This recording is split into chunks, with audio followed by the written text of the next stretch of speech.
जय माँ भद्रकाली, माँ दुर्गे काली चौकी पे मैं भगत शुभम आप सभी भक्तों का हार्दिक अभिनंदन और स्वागत करता हूँ। आशा करता हूँ भगवती इस होली के पावन पर्व पर आप सभी के अन्न धन के भंडार हमेशा भरी रखें और जीवन में आपके निरंतर खुशियाँ भरती रहें। माता रानी अति दयालु परम कृपालु हैं, जगत जननी हैं।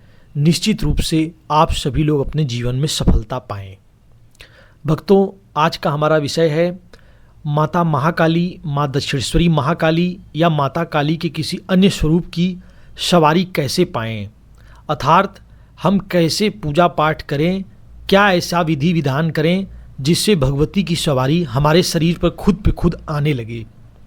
भक्तों, कहा जाता है कि जीवन में जिस व्यक्ति के ऊपर सवारी आने लगती है वह व्यक्ति अन्य व्यक्तियों से बहुत अलग रहता है, अर्थात साधारण से असाधारण व्यक्ति बन जाता है। जब किसी व्यक्ति विशेष के द्वारा भगवती की बहुत निरंतर रूप से भक्ति की जाती है तो निश्चित रूप से भगवती स्वतः प्रसन्न होकर के अपनी सवारी उसे प्रदान करती हैं।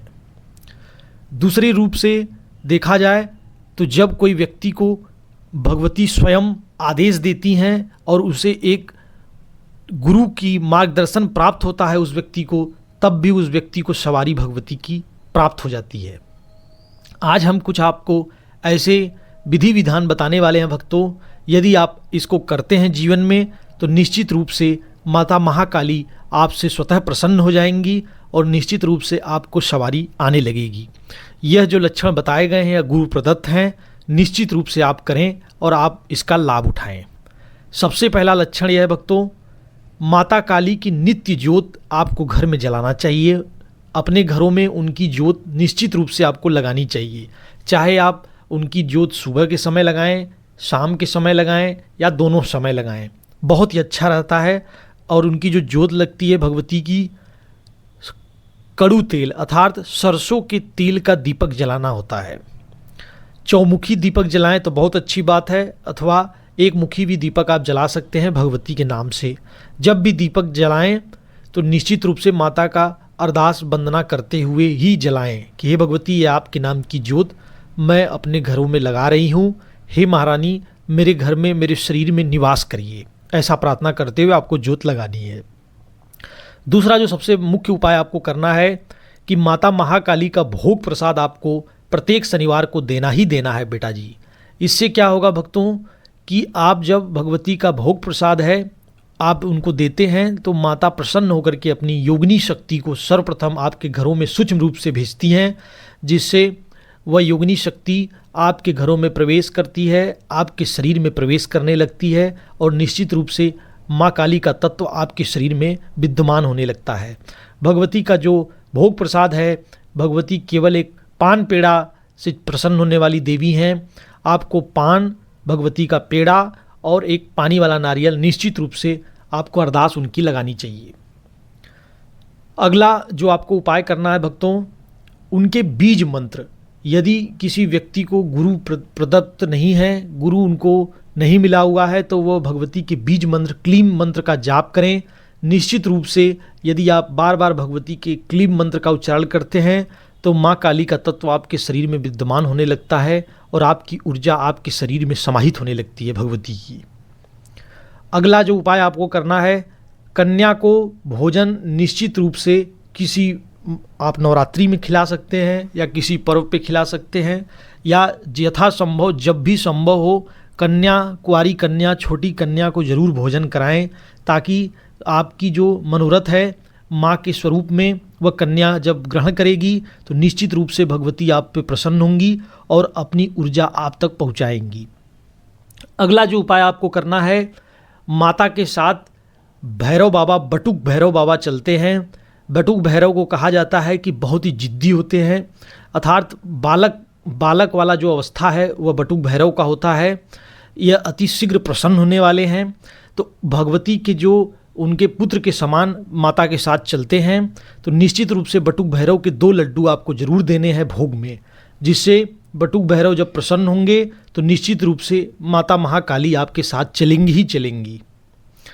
अगला जो आपको उपाय करना है भक्तों, हनुमान जी अर्थात बालाजी महाराज माता महाकाली की ध्वजा को लेकर आगे आगे चलते हैं।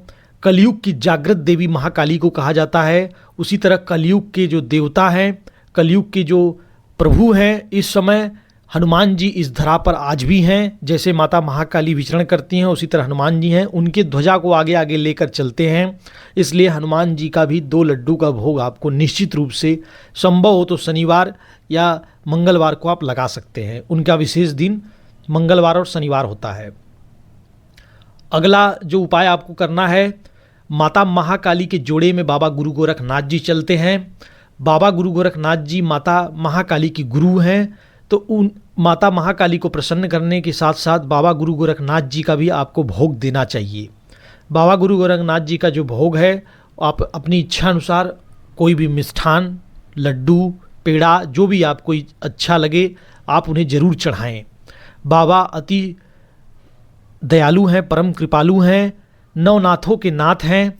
बाबा गुरु मच्छिंद्र नाथ के शिष्य हैं बाबा गुरु गोरखनाथ, तो उनकी आप भोग प्रसाद जरूर दें, जिससे आपकी शक्ति खुल कर आने लगेगी। अगला जो उपाय करना है भक्तों, माता के अरदास आपको जरूर लगाना है सवारी के नाम से, जिससे आप भगवती से यह प्रार्थना करते हुए भगवती के श्री चरणों में अपनी अरदास जरूर लगाएंगे स्वरहु श्रृंगार के साथ, और माता से यह प्रार्थना करेंगे कि हे मेरी माता रानी, हे मेरी माँ अम्बे जगदम्बे, अपने नाम के जयकारे लगवाओ भगवती, अपना सवारी मुझे प्रदान करो। ऐसा कहते हुए भगवती के श्री चरणों में आप अरदास जरूर लगाएंगे प्रत्येक शनिवार को। अगला जो आपको प्रमुख उपाय करना है भक्तों, जब भी माँ काली का ध्यान करेंगे तो उनका भजन जरूर सुनेंगे आप। भगवती का जब भी आप सवारी के लिए आप प्रार्थना करेंगे तो उनका भजन सुनते हुए आपको प्रार्थना करना है कि हे मेरी माता रानी, आपकी भजन मैं सुन रही हूँ या सुन रहा हूँ, और उसमें आपको बिल्कुल अपना ध्यान चेतन, जो अपनी चेतना है भगवती के श्री चरणों में लगा देनी है, जिससे माँ प्रसन्न होकर के आपको अपनी सवारी प्रदान करेंगी। अगला जो सबसे बड़ा लक्षण है, जो आपको सबसे प्रमुख जो उपाय करने हैं भगवती के सवारी के लिए, बाबा महादेव को भी आपको प्रसन्न करना है, क्योंकि माता महाकाली जो है उनके पति बाबा महाकाल हैं, अर्थात भोलेनाथ हैं। तो भोलेनाथ का संभव हो सके तो सोमवार को निश्चित रूप से किसी शिव मंदिर में जाकर के जल जरूर अर्पित करें। बाबा भोलेनाथ अति दयालु परम कृपालु हैं, उनको इसीलिए भोला कहा जाता है। जब माता महाकाली को, अर्थात जब कोई सती को प्रसन्न करेगा, भगवती सती की अवतार हैं, तो आपको शिव को भी प्रसन्न करना पड़ेगा। बिना शिव के सती नहीं चल सकती, न बिना सती के शिव चल सकते हैं। तो यह बात आपको समझनी है, और बाबा महादेव की भी आपको पूजा अर्चना ध्यान करना है। और सबसे मुख्य और जो सबसे महत्वपूर्ण है, आपको गुरु के नाम से भी भगवती के श्री चरणों में अरदास लगानी है कि हे मेरी माता रानी, मुझे उचित गुरु का मार्गदर्शन प्राप्त हो। ऐसा कहते हुए भगवती के श्री चरणों में गुरु के नाम से अरदास लगाएं, जिससे भगवती आपको आदेश करें, भगवती आपको स्वप्न में दर्शन दें और आपको आपका उचित गुरु की प्राप्ति हो, जिससे जीवन में आप ऊंचाइयों को छू सकें और भगवती की जो आप सवारी चाहते हैं, उनकी कृपा चाहते हैं, निरंतर रूप से आपके जीवन में खुशियां लाए। और यदि कोई व्यक्ति विशेष जनमानस का कल्याण करना चाहता है तो वह भी उसकी इच्छा भगवती पूर्ण करती हैं। और माता महाकाली ही ऐसी देवी हैं जो आज के कलयुग के समय पर अति शीघ्र प्रसन्न होने वाली माता हैं। निश्चित रूप से भक्तों आप ऐसा करें। वीडियो पसंद आई हो तो लाइक करें, वीडियो को कमेंट करें और अधिक से अधिक भक्तों तक पहुंचाएं, ताकि सभी भक्तों का कल्याण हो। भद्रकाली सभी के धन के भंडार हमेशा भरी रखे। जय मां भद्रकाली, हर हर महादेव।